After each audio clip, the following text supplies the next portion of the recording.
السلام علیکم ورحمۃ اللہ۔ وعلیکم السلام ورحمۃ اللہ وبرکاتہ۔ تو فقہ کی گھنٹی ہے، پڑھیں کوئی صاحب عبارت پڑھیں۔ القول فیما تثبت به السرقہ، پڑھو۔ بسم الله الرحمن الرحيم. القول فيما تثبت به السرقة. واتفقوا على أن السرقة تثبت بشهادتين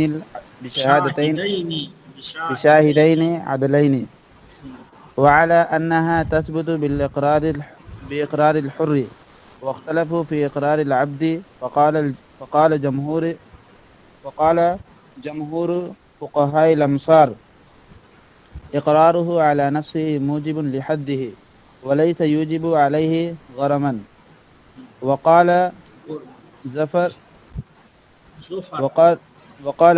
لا يجب إقرار العبد على نفسه بما يوجب قتله ولا قطع يده لكونه مالا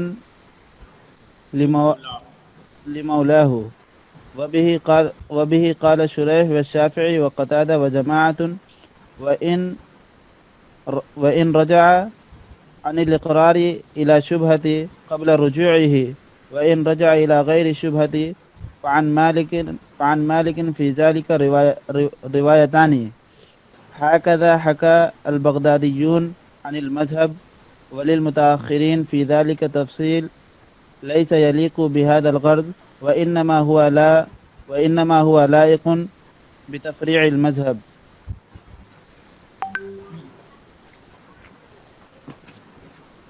بسم الله الرحمن الرحيم.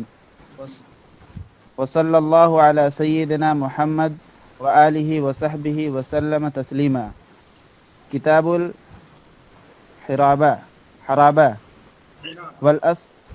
والأصل في هذا الكتاب في قوله تعالى: إنما جزاء الذين يحاربون الله ورسوله، الآية. وذلك أن هذه الآية عند الجمهور هي في المحاربين،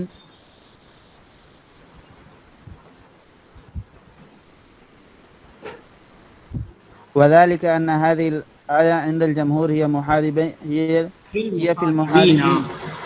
وقال بعض الناس إنها نزلت في النفر الذين ارتدوا في زمان النبي صلى الله عليه وسلم واستاقوا الإبل، فأمر بهم رسول الله صلى الله عليه وسلم فقطعت أيديهم وأرجلهم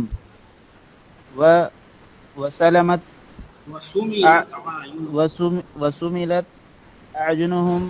والصحيح أنها في المحاربين لقوله تعالى: إلا الذين تابوا من قبل أن تقدروا عليهم. وليس عدم القدرة عليهم مشترط في توبة الكفار، فبقي أنها في المحاربين. والنظر في أصول هذا الكتاب ينحصر في 5 أبواب: أحدها النظر في الحرابة، والثاني النظر في المحارب، والثالث فيما يجب على المحارب، والرابع في مسقط الواجب عنه وهي التوبة، والخامس بماذا تثبت هذه الجناية. الباب الأول في النظر في الحرابة. فأما الحرابة فاتفقوا على أنها إشهار السلاح وقطع السبيل خارج المصر. واختلفوا في من حارب داخل المصر، فقال مالك داخل المصر وخارجه سواء. واشترط الشافعي الشوكة، وإن كان لم يشترط العدد، وإنما معنى الشوكة عنده قوة المبالغة، ولذلك يشترط فيها البعد عن العمران، لأن المبالغة إنما تتأتى بالبعد عن العمران. وكذلك يقول الشافعي: إنه إذا زعف السلطان ووجدت المبالغة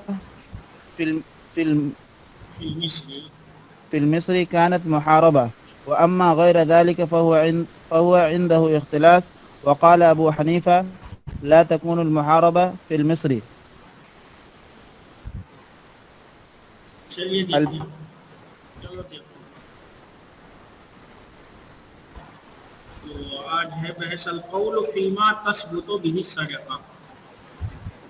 سرقہ یا چوری کا ثبوت کیسے ہوگا، اس سلسلے میں قول ہے. القول فیما تثبت به السرقہ، قول یا گفتگو اس سلسلے میں ہے جس سے چوری کا ثبوت ہوگا، جس سے چوری کا ثبوت ہوگا کہ فلاں چور ہے. تو گفتگو اس سلسلے میں ہے جس سے چوری کا ثبوت ہوتا ہے. واتفقوا على ان السرقہ تثبت بشاہدین عدلین وعلى انها تثبت باقرار الحر. فقہا کا اتفاق ہے اس بات پر کہ سرقہ کا ثبوت ہوتا ہے دو عادل گواہوں کے ذریعے.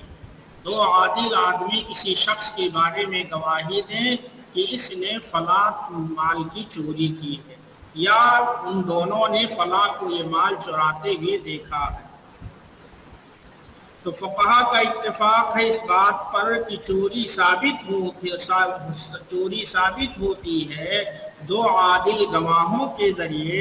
او علی انہا تثبت باقرار الحر، اور اتفاق اس بات پر بھی ہے کہ چوری کا ثبوت ہوگا آزاد آدمی کے اقرار کر لینے سے، آزاد آدمی کے اعتراف کر لینے سے. کہ آزاد آدمی ہے اور اقرار کرے کہ میں نے چوری کی ہے، تو اس سے بھی سرقہ کا ثبوت ہوگا. واختلفوا فی اقرار العبد، اختلاف جو ہے وہ غلام کے اقرار کے سلسلے میں ہے. اختلاف غلام کے اقرار کے سلسلے میں ہے، کیونکہ غلام یہ بمنزل مال کے ہے، اس کو خریدا اور بیچا جاتا ہے، اس لیے جس کے پاس ہے وہ بطور مال کے ہے. تو اقرار غلام کے اقرار کے بارے میں اختلاف ہے. فقال جمہور فقہاء الامصار، تو جمہور فقہاء امصار نے کہا اقرارہ علی نفسہ موجب لحد، کہ غلام کا اپنے اوپر اقرار کر لینا یہ اس کے لیے حد کو واجب کرنے والا ہے. غلام کا اقرار کر لینا اپنے اوپر یہ اس کے حد کے لیے موجب ہے، حد کو واجب کرنے والا ہے. وَلَيْسَ يُوجِبُ عَلَيْهِ غُرْمًا، اور اس پر تاوان واجب نہیں ہے، اور اس پر تاوان واجب نہیں اس لیے کہ وہ خود وہ مال ہے، وہ دوسرے کا مال ہے، وہ اس کے کمانے ومانے کا کوئی اعتبار نہیں ہے. وقال ظفر نے کہا لا یجب اقرار العبد علی نفسی بما یوجب قتلہ ولا قطع یدہ، غلام کا اپنے اوپر اقرار واجب نہیں ہے ایسا اقرار جو قتل کو واجب کرے یا جو اس کے ہاتھ کے کاٹنے کو. غلام کا اپنے نفس کے اوپر اقرار واجب نہیں ہے ایسا اقرار جو اس کے قتل کر دینے کو واجب کرے اور جو اس کے ہاتھ کے کاٹ دینے کو واجب کرے. کیوں ایسا ہے؟ لِكَوْنِهِ مَالًا لِمَوْلَاهِ، اس لیے کہ وہ اپنے آقا کے لیے بطور مال کے ہے. تو اگر کوئی ایسا اقرار ہے جس سے قتل واجب ہو جائے تو اس میں آقا کا مال، آقا کا حق ضائع ہو جائے گا. آقا کے یہاں بطور مال کے ہے تو آقا جس کا کوئی گناہ نہیں ہے اس کا مال ضائع ہو جائے گا، اس کے حق کی تضعیف لازم آئے گی. تو کہا غلام کا اپنے اوپر اقرار واجب نہیں ہے ایسا اقرار جو اس کے قتل کرنے کو واجب کرے، اور نہ ہی ایسا اقرار جو اس کے ہاتھ کاٹنے کو. ولا قطع یدہ ولا یجب اقرار العبد علی نفسہ بما یجب قطع یدہ لِكَوْنِهِ مَالًا لِمَوْلَاهِ، اس لیے کہ وہ اپنے آقا کے لیے بطور مال کے ہے. وَبِهِ قَالَ شُرَيْحٌ وَالشَّافِعِيُّ وَقَتَادَةُ وَجَمَاعَةٌ. وَإِنْ رَجَعَ عَنِ الْإِقْرَارِ إِلَى شُبْهَةٍ قُبِلَ رُجُوعُهُ، اور اگر وہ اقرار سے شبہے کی طرف رجوع کر جائے تو اس کے رجوع کو قبول کر لیا جائے گا. پہلے چوری کا اقرار کیا لیکن بعد میں وہ شبہے کی طرف جو ہے کہ اسے شبہہ ہے چوری کرنے کا یا گواہ ہیں انہیں کہہ رہے ہیں وہ پہلے گواہی دے رہے تھے لیکن بعد میں انہوں نے کہا کہ نہیں ہمیں شبہہ لگتا ہے، تو ان دونوں کی بات بھی نہیں مانی جائے گی یا اقرار کا اعتبار بھی نہیں ہوگا اگر اقرار سے شبہہ کی طرف پلٹ آیا۔ اگر اقرار سے شبہہ کی طرف رجوع کر لے تو اس کے رجوع کو قبول کیا جائے گا، وَإِن رَجَعَ إِلَىٰ غَيْرِ شُبْهَةٍ، اور اگر بغیر کسی شبہہ کے رجوع کرے، کہا تھا پہلے اقرار کیا تھا اب کہہ رہا کہ نہیں میں نے چوری نہیں کی ہے، کوئی شبہہ بھی پیش نہیں کر رہا ہے، فَعَن مَالِكٍ فِي ذَلِكَ رِوَایَتَانِ، تو اس سلسلے میں امام مالک کی دو روایتیں ہیں، وَحَاكَذَا حَكَى الْبَغْدَادِيُّونَ عَنِ الْمَذْهَبِ، اور اسی طریقے سے بغدادیون یعنی عراقیوں نے نقل کیا ہے جو اپنے مذہب سے، وَلِلْمُتَأَخِّرِينَ فِي ذَلِكَ، اور متأخرین کا اس سلسلے میں تفصیل ہے، لَيْسَ يَلِيقُ بِهَذَا الْغَرَضِ، جو اس مقصد کے لیے یہاں لائق و مناسب نہیں، انما ہوا لائق بتفریع المذہب، بلکہ یہ مناسب ہے مذہب کے فروعات کے ساتھ جہاں پر مذہب کی تمام فرعی جزئی مسائل بیان کی جائیں گے، یہ اس لیے یہاں پر اس کا ذکر نہیں کر رہے ہیں مؤلف۔ کتاب الحرابہ، حرابہ کی کتاب، تو بات آئے گی کہ حرابہ کسے کہتے ہیں، تعریف آئے گی اس کی۔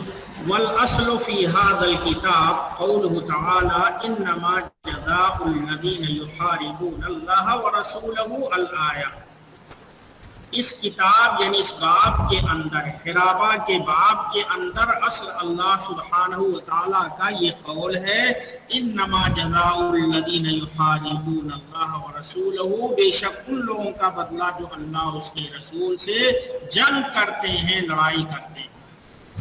وذالک ان ھذہ الآیہ عند الجمہور ہی فی المحاربین، اور وہ اس طرح سے کہ یہ آیت کریمہ جمہور علماء کے نزدیک محاربین کے سلسلے میں ہے، اور یہ کہ یہ آیت کریمہ جمہور علماء کے یہاں محاربین کے سلسلے میں ہے۔ وقال بعض الناس، یعنی جو زمین میں فتنہ و فساد مچائیں، لڑائی جھگڑے کریں، وقال بعض الناس، اور بعض لوگوں نے کہا انہا نزلت فی النفر الذین ارتدوا فی زمان النبی صلی اللہ علیہ وسلم،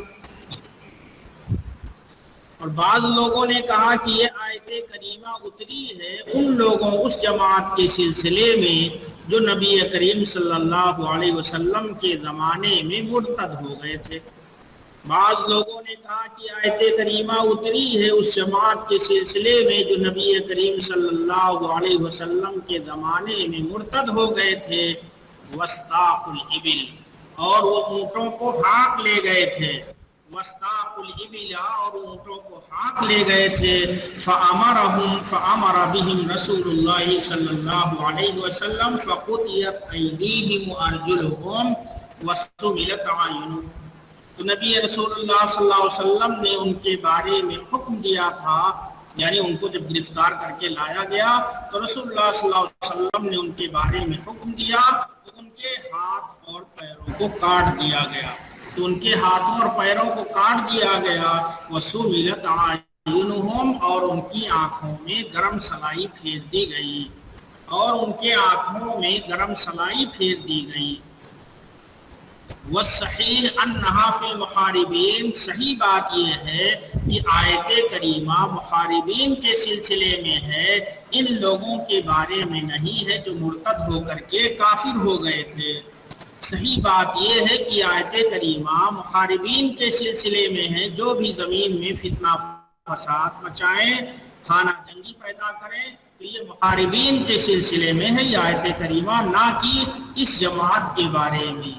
اور جہاں تک اللہ کے نبی صلی اللہ علیہ وسلم نے جو حکم دیا تھا ان کے ہاتھوں اور پیروں کو کاٹنے کا اور آنکھوں میں گرم سلائی پھیرنے کا، تو وجہ یہ تھی کہ انہوں نے رسول اللہ صلی اللہ علیہ وسلم کے چرواہوں کے ساتھ ایسا کیا تھا، اس لیے آپ نے بطور قصاص حکم دیا تھا ان کے ہاتھوں پیروں کو کاٹنے کا۔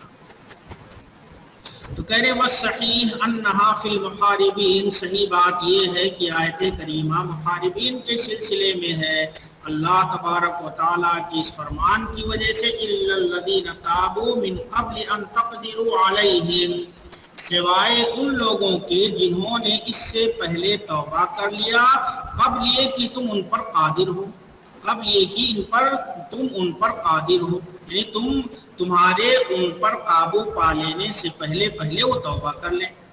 تو کہہ رہے ہیں وَلَيْسَ عَدْمُ الْقُدْرَةِ عَلَيْهِمْ مُشْتَرَطًا فِي تَوْبَةِ الْكُفَّارِ، اور کفار کے توبہ کے لیے ان پر قدرت کا نہ پانا یہ شرط نہیں ہے، یعنی کافروں کے لیے ہے کہ جب چاہیں وہ توبہ کر لیں، ان کے توبہ کے لیے یہ شرط نہیں ہے کہ تم ان پر قابو پاؤ۔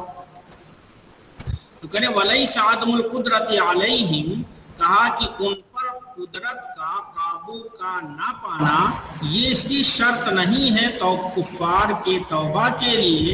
اور یہاں پر اللہ تعالیٰ نے کہا الا الذین تابوا من قبل ان تقدروا علیہم فبقی انہا فی المحاربین، تو اب یہی حالت باقی رہی کہ یہ آیت کریمہ محاربین کے سلسلے میں ہے۔ محاربین کے لیے ایک خصوصی حکم ہے کہ قدرت پانے سے پہلے اگر وہ توبہ کر لیتے ہیں تو ٹھیک، لیکن اگر خود قدرت پانے کے بعد ان کو پکڑ لیا گیا تو ان کے لیے یہ سزا ہے۔ اور جہاں تک کفار کی بات ہے، کیونکہ یہاں پر تو مرتد ہو گئے تھے نبی کریم صلی اللہ علیہ وسلم کے زمانے میں، کافر ہو گئے تھے، تو کفار کی توبہ کے لیے ان پر قدرت کا نہ ہونا یہ شرط نہیں ہے۔ والنظر فی اصول هذا الكتاب ينحصر فی 5 ابواب، اس کتاب کے اصول میں غور و فکر 5 ابواب کے اندر ہوگا۔ اس کتاب کے اصول کے سلسلے میں غور و فکر 5 ابواب کے سلسلے میں ہوگا۔ احدها النظر فی الحرابہ، پہلا ہے حرابہ کے سلسلے میں غور و فکر، دوسرا ہے محارب کے سلسلے میں غور و فکر، الثالث فیما یجب علی المحارب، محارب پر کیا چیز ضروری ہے، فیما یجب علی المحارب، محارب پر کیا شے ضروری ہے، الرابع فی مسقط الواجب عنہ وہی التوبہ، کہ اس سے واجب کو ساقط کرنے والی شے کے سلسلے میں اور وہ توبہ ہے۔ والخامس بما تثبت هذه الجناية، اس جنایا یا اس جرم کا ثبوت کیسے ہوگا، اس جرم کا ثبوت کیسے ہوگا۔ تو پہلا مسئلہ تھا النظر فی الحرابہ، کہ حرابہ کے سلسلے میں غور و فکر کریں گے، تو الباب الاول فی النظر فی الحرابہ، تو سب سے پہلے تعریف کی حرابہ کہتے کسے ہیں۔ اما الحرابۃ فاتفقوا علی انہا اشعار السلاح وقطع السبیل خارج المصری، رہی بات حرابہ کی تو فقہا کا اتفاق ہے اس بات پر کہ ہتھیاروں کو نمایاں کرنا، ہتھیاروں کو سوتنا اور شہر سے باہر ڈاکہ زنی کرنا، ڈاکہ ڈالنا۔ فاتفقوا علی انہا اشعار السلاح، فقہا کا اتفاق ہے کہ ہتھیار سوتنا، ہتھیار لے کر کے نکلنا اور شہر سے باہر ڈاکہ زنی کرنا، اسی کو حرابہ کہیں گے۔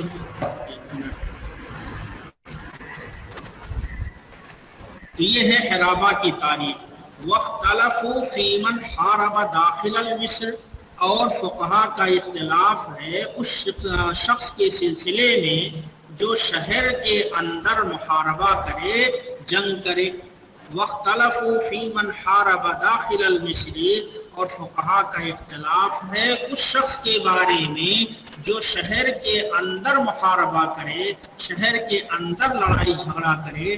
فقال مالک داخل المصر وخارجہ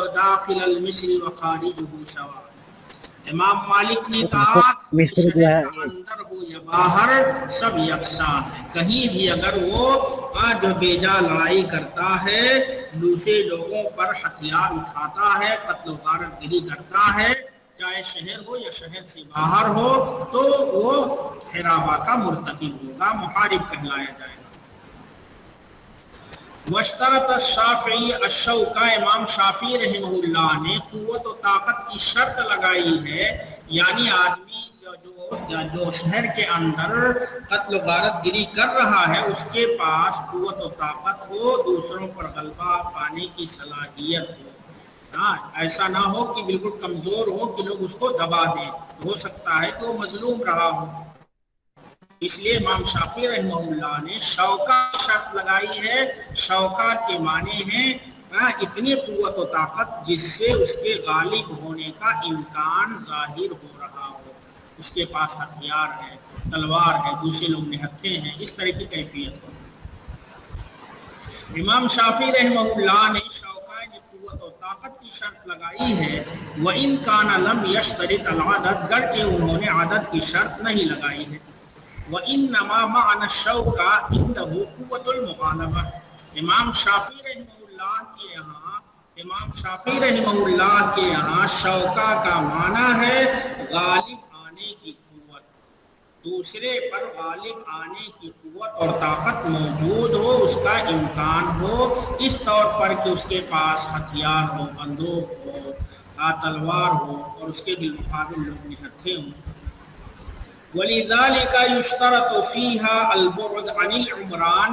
اسی لیے شرط لگائی جاتی ہے خرابہ کے اندر آبادی سے دوری کی، کیونکہ آبادی سے جب دوری ہوگی تو وہاں پر غالب آنے کی قوت زیادہ ہوگی بنسبت عمران یعنی آبادی کے یا شہری علاقوں میں. اس لیے کہ لوگ اگر وہ لڑائی کرتا ہے، خونریزی کرتا ہے تو دوسرے لوگ اس کی مدد کو آ سکتے ہیں اور اس کو دبا سکتے ہیں.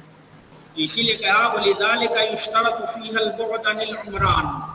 اسی لیے اس کے اندر یعنی خرابہ کے اندر عمران سے دوری، آبادی سے دوری کی شرط لگائی جاتی ہے. کیوں؟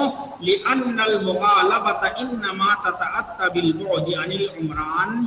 اس لیے کہ غلبہ پانا یہ آبادی سے باہر ہی اکثر پایا جاتا ہے، اکثر حاصل ہوتا ہے. شہر کے اندر تو 10 لوگ مدد کو دوڑ پڑتے ہیں.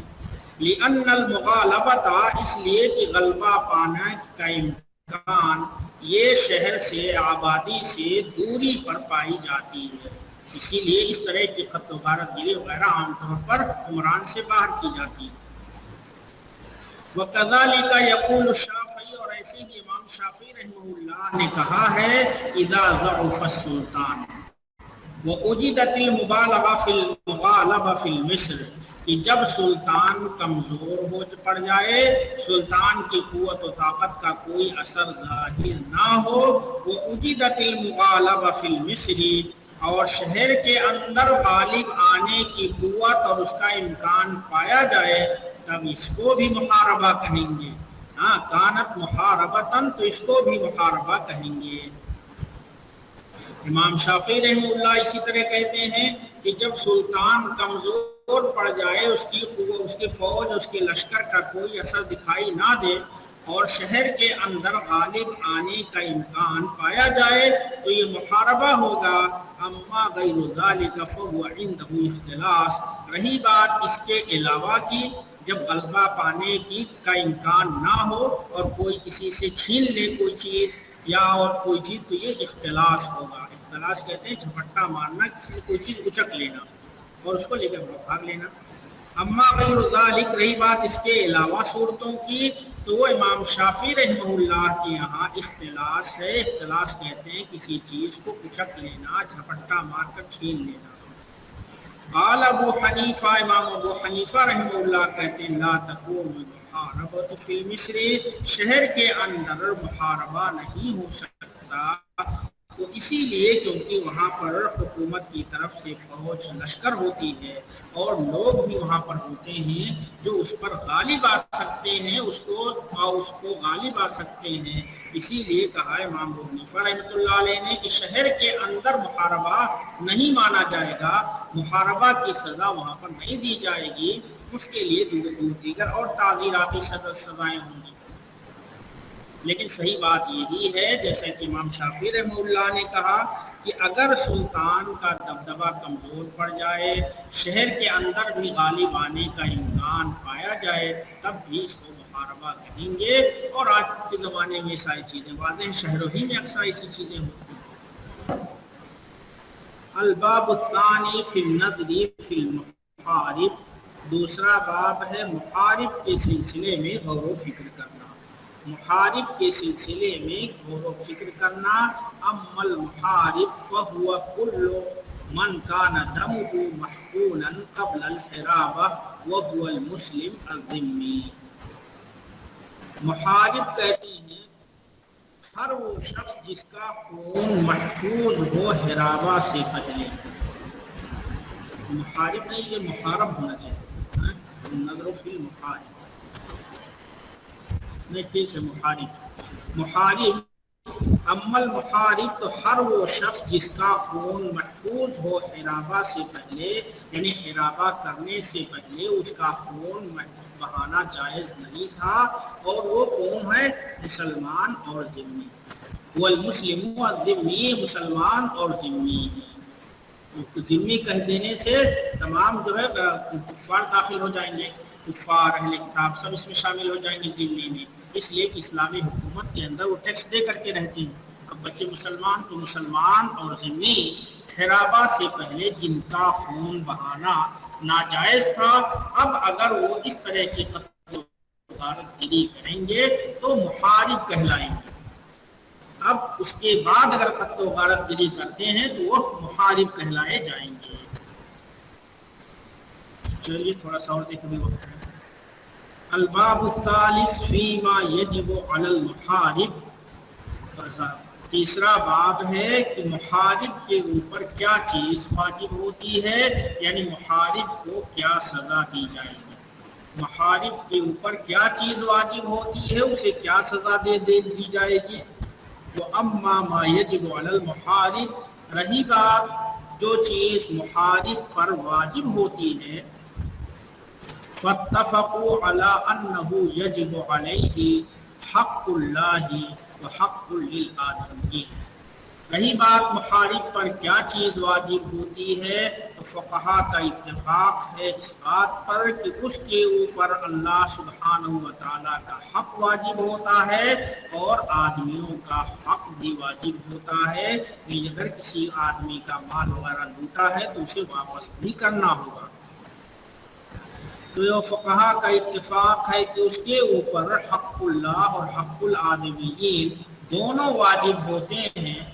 واتفقوا، اور فقہا کا اتفاق ہے اس بات پر، علی ان حق اللہ هو القتل والسلب وقطع الایدی وقطع الارجل من خلاف، اور ان کا اتفاق ہے کہ اللہ کا حق قتل کرنا، سولی پہ لٹکانا، ہاتھوں اور پیروں کو کاٹنا مخالف سمت سے، وقطع الایدی، ہاتھوں کو کاٹنا، پیروں کو کاٹنا مخالف سمت سے، یعنی دایاں ہاتھ اگر کٹ چکا ہے تو بایاں پیر، اور اگر بایاں ہاتھ کاٹے تو دایاں پیر، اس طریقے سے۔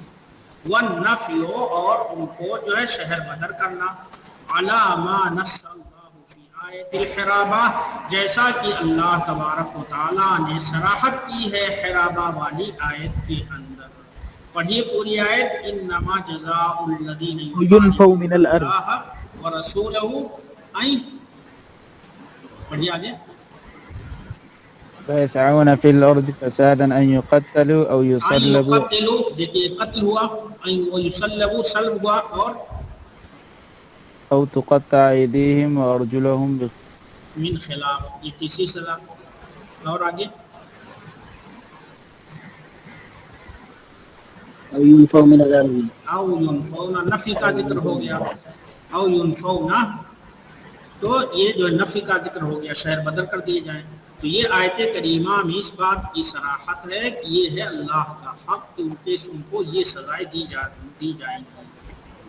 اس کے بعد سے اختلاف ہے کہ کب جو ہے کون سی سزا اختیار کریں گے، قتل کب، سلب کب، ہاتھوں کب کاٹیں گے، نفی کب کریں گے، یہ آگے بحث ہوگی۔